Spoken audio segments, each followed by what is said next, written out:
I think the most salient point is like what Mani said, which is that if we're talking about how governments and agencies think about it, not having it is more salient than like having it, which means that the pricing indicators that it's inelastic is in that it doesn't matter how much it costs. And I think that at what point does that stop? No one really knows because it's if the government continues to invest in it, they will continue to invest in it.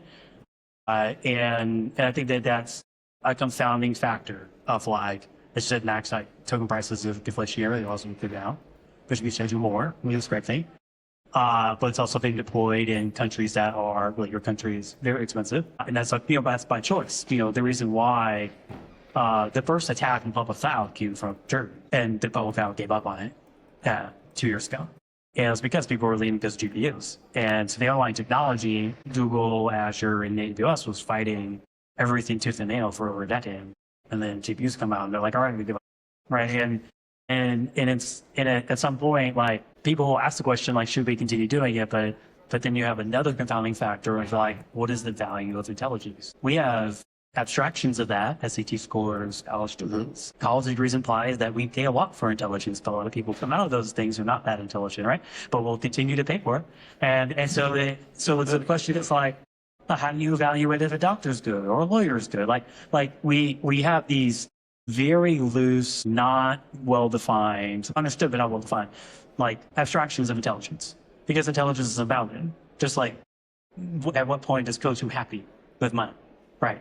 Like it's one of those things, like GDP of a country, right? There is no top end, therefore what percentage do you stop? We don't know because we don't have a good way of measuring it. So that's one reason why I think it's really elastic, is that intelligence itself is not fully measurable or fully understood, but you can see it, right? It has meaning in its visibility, like you can like recognize, but putting a number on that, we have not, as a society, global society, have any way of like determining that.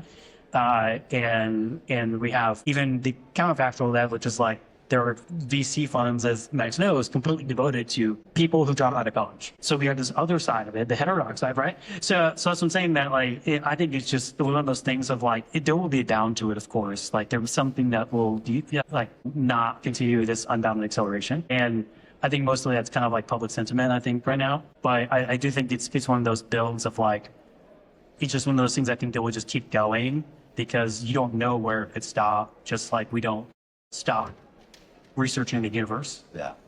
Because we don't know where it could go, right?